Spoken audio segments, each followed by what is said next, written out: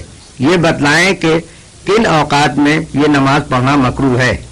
واجب، سنت یا نفل کوئی بھی نماز ہو، ان کے پڑھنے کے لیے یہ ممنوع اوقات ہیں۔ عین طلوع آفتاب یا عین زوال یا عین غروب آفتاب، اس کے علاوہ صبح صادق کے بعد سوائے سنت، قضا نماز یا نماز جنازہ کے کوئی اور نماز نہیں پڑھ سکتے ہیں۔ پھر فجر کی نماز کے بعد بھی کوئی واجب، سنت یا نفل نماز پڑھنا جائز نہیں ہے۔ اس لیے اگر فجر کی اذان کے بعد طواف ختم کیا تو دوبارہ طواف طلوع آفتاب کے تقریباً 10-15 منٹ کے بعد اشراق کے وقت، لیکن اشراق کی نماز سے پہلے پڑھے۔ اسی طرح عصر کی نماز کے بعد کوئی واجب یا نفل نماز پڑھنا منع ہے۔ اس لیے اگر عصر کی نماز کے بعد طواف کیا تو 2 رکعت واجب الطواف مغرب کی فرض نماز کے بعد لیکن سنت سے پہلے پڑھیں۔ حرم شریف میں مغرب کی اذان کے بعد چند منٹ کا وقفہ دیتے ہیں اور پھر جماعت کھڑی ہوتی ہے۔ اس وقفے میں 2 رکعت نماز واجب الطواف پڑھ لیں۔ اگر عصر کے بعد 1 سے زیادہ طواف کیا ہے تو طواف کی باقی نمازیں مغرب کی فرض کے بعد لیکن سنت سے پہلے پڑھیں۔ مکروہ اوقات میں نماز پڑھنے کے متعلق ساتھ ہی ساتھ چند اور باتیں نوٹ کر لیں۔ دیکھنے میں آیا ہے کہ مکہ مکرمہ میں رہتے ہوئے جو لوگ عمرہ کے احرام کے لیے بعد نماز فجر تنعیم جاتے ہیں وہ وہاں پہنچتے ہی احرام کے لیے 2 رکعت نماز پڑھنی شروع کر دیتے ہیں اور یہ نہیں دیکھتے ہیں کہ مکروہ وقت باقی ہے یا ختم ہو گیا ہے۔ ایسے لوگوں کو چاہیے کہ اگر جلد تنعیم پہنچ گئے ہیں تو طلوع آفتاب کا انتظار کریں اور طلوع آفتاب کے 10 منٹ بعد پہلے اشراق کی نماز پڑھیں اور پھر احرام کی نیت سے 2 رکعت نماز پڑھیں۔ اسی طرح عصر کی نماز کے بعد مکروہ وقت میں احرام کے لیے نماز نہ پڑھیں اور مغرب کی اذان کا انتظار کریں، لیکن اگر چاہیں تو بغیر نماز کے احرام کی نیت کر کے تلبیہ پڑھ لیں اور مکہ مکرمہ آ کر عمرہ کر لیں۔ احرام کے لیے نماز سنت اور مستحب ہے، واجب اور شرط نہیں ہے۔ اکثر لوگوں کو یہ کہتے سنا ہے کہ حرم شریف میں ہر چیز جائز ہے، مکروہ وقت میں نماز پڑھتے ہیں اور منع کرنے کے باوجود نہیں مانتے ہیں۔ یاد رکھیں کہ مقام بدل جانے سے مسائل نہیں بدلتے ہیں۔ مکروہ اوقات جو بیان کیے گئے ہیں وہ صرف امام ابو حنیفہ رحمۃ اللہ علیہ کے نزدیک ہی نہیں بلکہ چاروں اماموں کے نزدیک مکروہ اوقات ہے، اور ہر جگہ یہ مکروہ اوقات ہی رہتے ہیں۔ پھر کس امام کی پیروی ہوئی؟ ہماری جہاں تک سمجھ میں آیا ہے وہ یہ ہے کہ شیعہ حضرات کے نزدیک کوئی مکروہ وقت نہیں ہے، اور ہمارے چند لوگ ان کی دیکھا دیکھی مکروہ اوقات میں نماز پڑھنے لگتے ہیں۔ اس طرح چند آدمیوں کو پڑھتے دیکھ کر باقی لوگ بھی گمراہ ہو جاتے ہیں۔ اس بات کا خاص خیال رکھیں کہ آپ وہاں نیک عمل کرنے گئے ہیں، اپنے اعمال میں کراہت نہ پیدا کریں۔ محترم، کہتے ہیں کہ حجر اسود کے استلام کے وقت احتیاط کرنی چاہیے، اسی طرح یہ بھی کہتے ہیں کہ رکن یمانی کو چھوتے وقت احتیاط کرنی چاہیے۔ یہ بتلائیں کہ یہ احتیاط کیا ہے؟ ہر کام کے کچھ اصول اور طریقے ہیں جن کو آداب کہتے ہیں۔ طواف کے دوران بیت اللہ شریف کی طرف سینہ یا پیٹھ کرنا مکروہ تحریمی ہے جو حرام کے برابر ہے۔ صرف حجر اسود کے استلام کے وقت بیت اللہ شریف کی طرف سینہ اور منہ کر سکتے ہیں۔ حجر اسود کا بوسہ لیتے وقت لوگ ہجوم کے دھکوں کی وجہ سے اپنی جگہ سے آگے پیچھے ہو جاتے ہیں۔ اس وقت چونکہ چہرہ اور سینہ بیت اللہ شریف کی طرف ہوتا ہے لہذا احتیاط ضروری ہے کہ سینہ بیت اللہ شریف کی طرف ہونے کی صورت میں بیت اللہ شریف کے دروازے کی طرف نہ بڑھیں، ورنہ ایسی حالت میں یہ سمجھا جائے گا کہ طواف کی اتنی مقدار بیت اللہ شریف کی طرف سینہ اور چہرہ کر کے کیا گیا ہے جو حرام کے زمرے میں آتا ہے۔ اسی لیے یہ مشورہ دیا جاتا ہے کہ ہجوم کے وقت حجر اسود کو بوسہ نہ دیں بلکہ دور ہی سے اشارے سے استلام کر لیں۔ رکن یمانی کو دونوں ہاتھ سے یا صرف دائیں ہاتھ سے چھونا سنت ہے۔ اس کو بوسہ دینا یا صرف بائیں ہاتھ سے چھونا خلاف سنت ہے۔ اگر ہاتھ سے چھوئیں تو احتیاط رکھیں کہ پاؤں اپنی جگہ پر رہے اور سینہ اور قدم بیت اللہ کی طرف نہ ہو۔ اگر ہاتھ لگانے کا موقع نہ ملے تو اس کی طرف اشارہ نہ کریں اور ایسے ہی گزر جائیں، اور یہی بہتر ہے، اس لیے کہ عام لوگ رکن یمانی کو ہاتھ لگاتے وقت طواف کے آداب کا خیال نہیں کرتے ہیں اور سینہ اور قدم بیت اللہ کی طرف کر دیتے ہیں، اور یہ منقطعات طواف میں ہے۔ بعض لوگ خود اپنی طرف سے اور خصوصاً عورتوں کی طرف سے بھیڑ کی وجہ سے کسی کو رمی کے لیے نائب بنا دیتے ہیں، کیا یہ درست ہے؟ رمی میں نیابت صرف اسی وقت جائز ہے اگر کوئی شرعی عذر ہو۔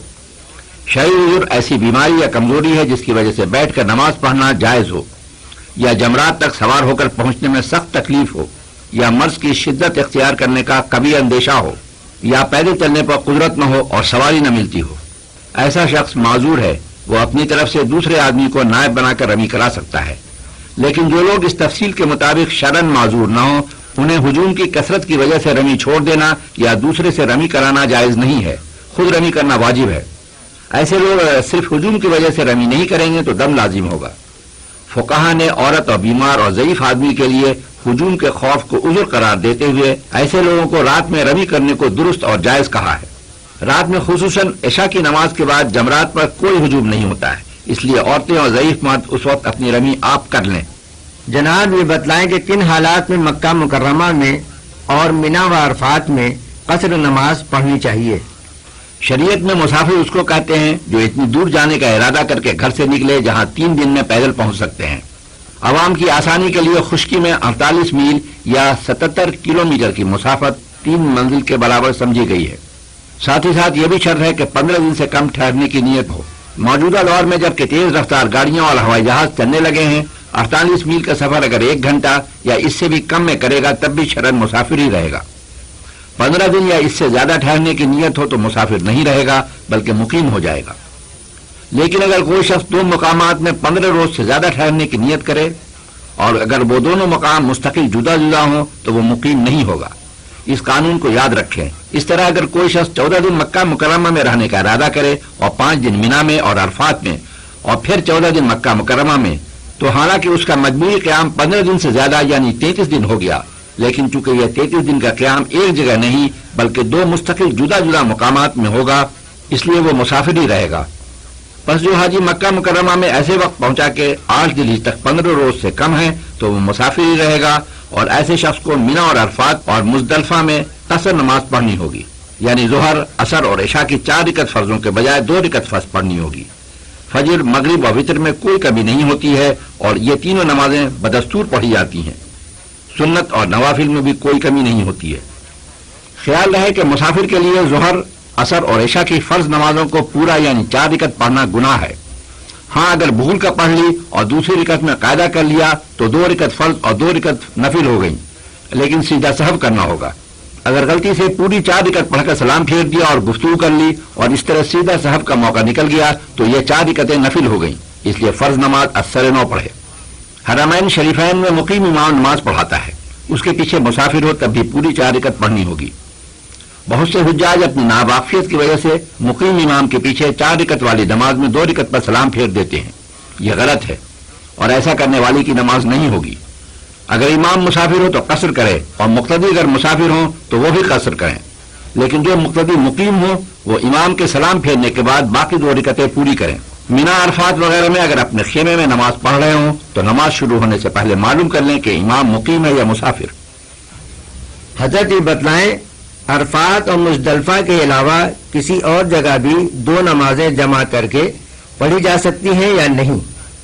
عرفات میں صرف مسجد نمرہ میں ظہر اور عصر کی نماز کو جمع کر کے ظہر کے وقت پڑھتے ہیں اور مزدلفہ میں مغرب اور عشاء کی نماز کو جمع کر کے عشاء کے وقت پڑھتے ہیں. یہ حکم صرف عرفات اور مزدلفہ کے لیے ہے. دیکھنے میں آیا ہے کہ بعض لوگ سفر میں ظہر اور عصر، مغرب اور عشاء جمع کر کے پڑھ لیتے ہیں. حنفی مذہب میں ایسا کرنا درست نہیں ہے، لہذا ایسا ہرگز نہ کریں بلکہ ہمیشہ اور ہر جگہ ہر نماز اس کے وقت پر پڑھیں سوائے عرفات اور مزدلفہ کے، جس کے متعلق ابھی بیان کیا جا چکا ہے. اس کے علاوہ تمام سال میں کسی جگہ بھی نماز ملا کر پڑھنا جائز نہیں ہے. مدینہ منورہ کے سفر میں بھی 2 نمازوں کو ایک وقت میں جمع نہ کریں اور اس کا بہت خیال رکھیں کہ ہر نماز اس کے وقت میں پڑھی جائے. سننے میں آیا ہے کہ عرفات میں بعض ایسے لوگ جو مسجد نمرہ میں نہ جا سکے انہوں نے اپنے خیمے میں سامنے ریڈیو کھول کر رکھ دیا. مسجد نمرہ میں امام نماز پڑھا رہا تھا اور جس کی آواز ریڈیو پر آ رہی تھی اس کو امام تصور کرتے ہوئے اس کی آواز پر اس کی اقتدا میں نماز پڑھی. اچھی طرح نوٹ کر لیں کہ اس طرح نماز نہیں ہوتی ہے. اگر آپ کے گروپ میں کوئی عالم نہیں ہے تو گروپ میں جو شخص سب سے عمر رسیدہ اور باشرہ ہو اس کو امام بنا کر اپنی جماعت آپ کریں. اگر کوئی شخص امام بننے پر راضی نہ ہو تو پھر ہر شخص اپنی نماز الگ پڑھے، لیکن کسی حالت میں کسی جگہ بھی صرف ریڈیو یا لاؤڈ اسپیکر کی آواز پر نماز نہ پڑھیں. جناب یہ بتلائیں حاجی کو کتنی قربانی کرنی ہوتی ہے؟ آج کل کچھ لوگ کہتے ہیں کہ قربانی کے بجائے اس کی قیمت غریبوں کو دینا بہتر ہے، اس کے متعلق کیا فرماتے ہیں؟ حاجی کے لیے 2 قربانیاں ہیں. ایک حج کی قربانی جسے دم شکرانہ کہتے ہیں، یہ متمتع اور قارن پر واجب ہے اور مفرد پر مستحب ہے. دوسری قربانی عید الاضحیٰ کی قربانی ہے جو ہر سال واجب ہے. اس کے متعلق حاجی کے لیے یہ حکم ہے کہ اگر وہ مکہ مکرمہ میں 8 ذی الحجہ سے پہلے 15 یوم یا اس سے زیادہ دنوں سے مقیم ہے اور صاحب نصاب ہے تو اسے ایک قربانی امیر ہونے کی یعنی بقرعید کی بھی قربانی کرنا واجب ہے۔ خیال رہے کہ حج کی قربانی الگ ہے اور بقرعید کی قربانی الگ ہے۔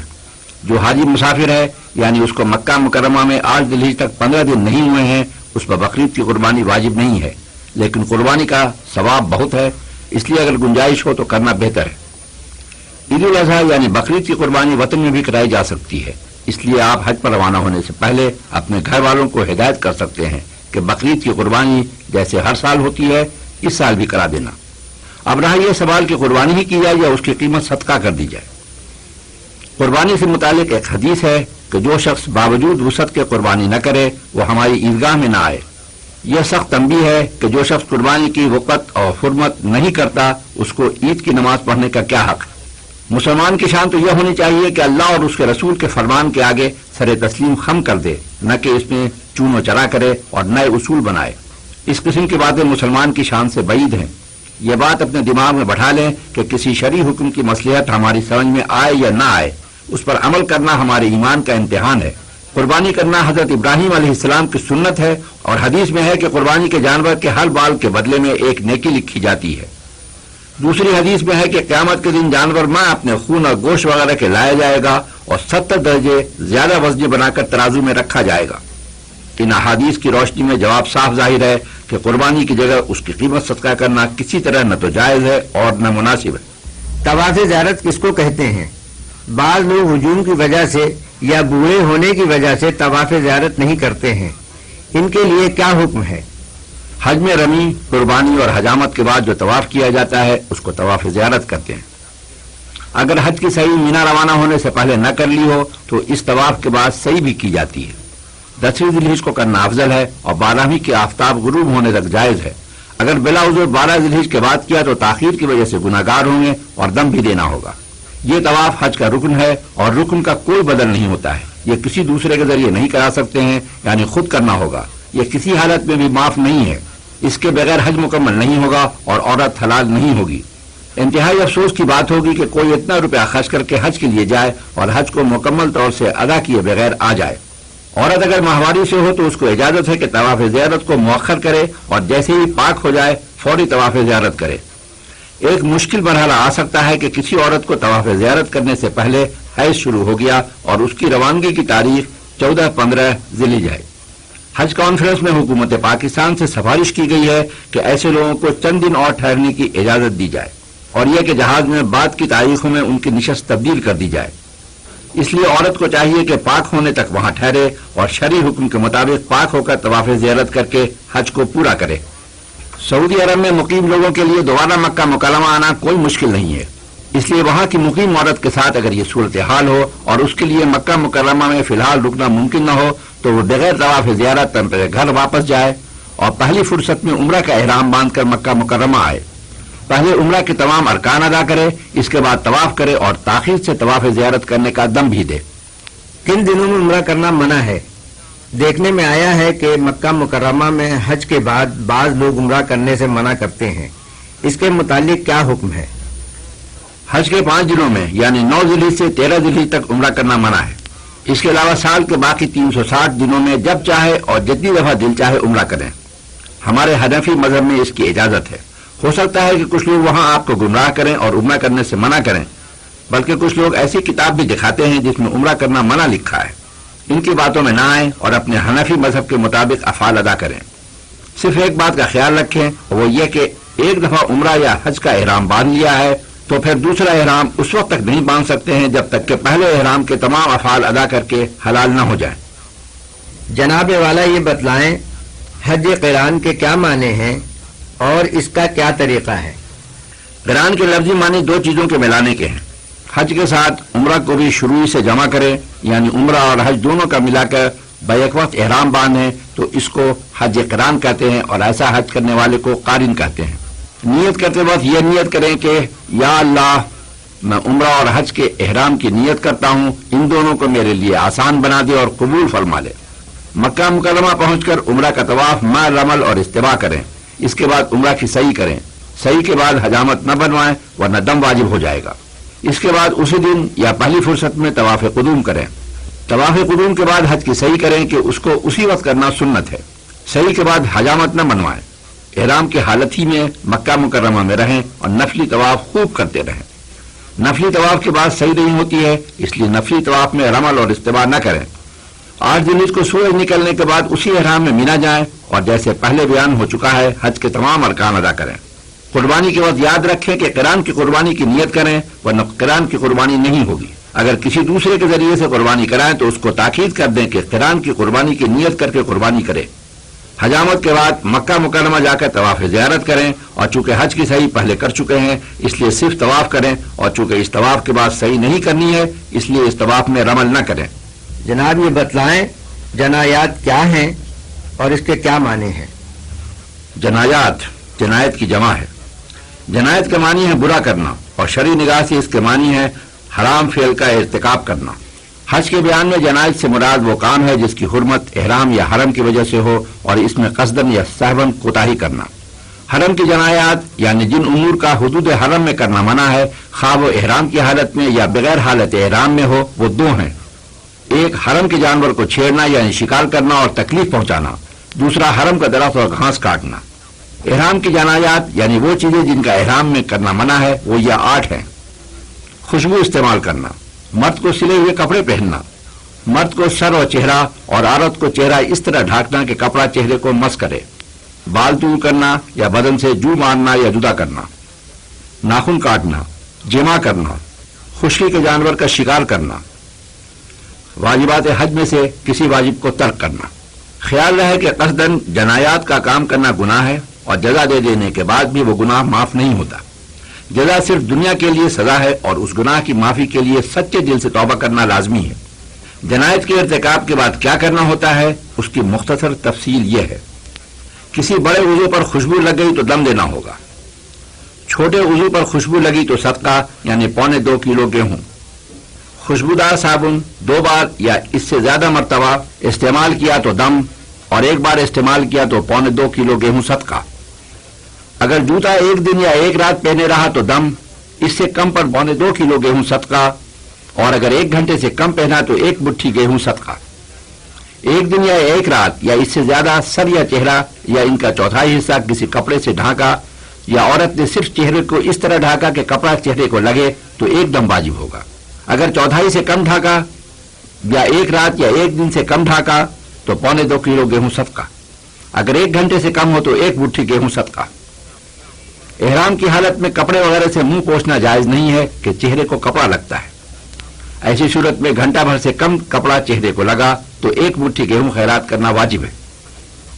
اگر نوچنے کھجلانے وغیرہ سے داڑھی یا سر کے بال 3 تک گریں تو ہر بال کے بدلے 1 مٹھی گیہوں صدقہ اور 3 سے زائد بال پر 2.25 کلو گیہوں. اگر عبادت والے عمل مثلا وضو کرتے ہوئے داڑھی کے 3 بال گریں تو 1 مٹھی گیہوں صدقہ اور 3 بال سے زیادہ گریں تو 2.25 کلو گیہوں. یاد رکھیں کہ دم کا حدود حرم میں دینا لازم ہے، حرم کی حدود سے باہر جائز نہیں ہے. صدقہ یا قیمت صدقہ کہیں بھی دیا جا سکتا ہے. دوسری بات یہ کہ جنایت سے واجب ہونے والے دم کا گوشت خود کھانا جائز نہیں ہے. الحمدللہ سوالات اور ان کے جوابات کا سلسلہ مکمل ہوا اور بفضل الہی یہ ریکارڈنگ آج بتاریخ 19 جمادی الاول 1407 ہجری مطابق 20 جنوری 1987 عیسوی بمقام کراچی مکمل ہوئی. دعا کے لیے ہاتھ اٹھائیں. آئیے اب دعا کریں. اللہم یا رب العالمین، یا رجاء السائلین، یا ارحم الراحمین. مولا ہم تیرے بندے تیرے حبیب کی امت ہے. یا اللہ اپنے حبیب کی برکت سے ہمارے حج اور عمرہ کو مقبول اور مبرور فرما. ارکان اور افعال کے ادا کرنے میں ہم سے جو بھی کمی رہ جائے اس کو محض اپنے کرم اور فضل سے معاف فرما دے اور اپنے خزانہ خاص سے اس کمی کو پورا کر دے. اس کیسٹ اور اس سے متعلق چیزوں کی تیاری میں جن جن لوگوں نے حصہ لیا ہے یا اللہ ان تمام لوگوں پر اپنا فضل فرما اور ایسے تمام لوگوں کو عمرہ اور حج کی بار بار توفیق عطا فرما. یا اللہ ہم تمام لوگوں کا ایمان پر خاتمہ فرما اور اپنے حبیب کی شفاعت نصیب فرما. یا سامع الدعا اسمع دعانا واقض حوائجنا ويسر أمورنا واشرح صدورنا ونور قلوبنا واختم بالصالحات أعمالنا. ربنا تقبل منا إنك أنت السميع العليم وتب علينا إنك أنت التواب الرحيم. وصلى الله تعالى على خير خلقه محمد وعلى آله وأصحابه وأزواجه وأتباعه إلى يوم الدين عدد خلقك ورضا نفسك وزنة عرشك ومداد كلماتك كلما ذكر الذاكرون وكلما غفل عن ذكرك الغافلون. ربنا اغفر لي ولوالدي وللمؤمنين يوم يقوم الحساب. وسلام على المرسلين والحمد لله رب العالمين. آمين يا أرحم الراحمين. آمين آمين ثم آمين. آخر میں اس انتہائی مفید سی ڈی کے ڈسٹریبیوٹرز کی طرف سے دعا ہے کہ اللہ تعالیٰ آپ سب کا حج اور عمرہ قبول کرے. آمین. ہمیں بھی اپنی دعاؤں میں یاد رکھیے. شکریہ. اللہ حافظ.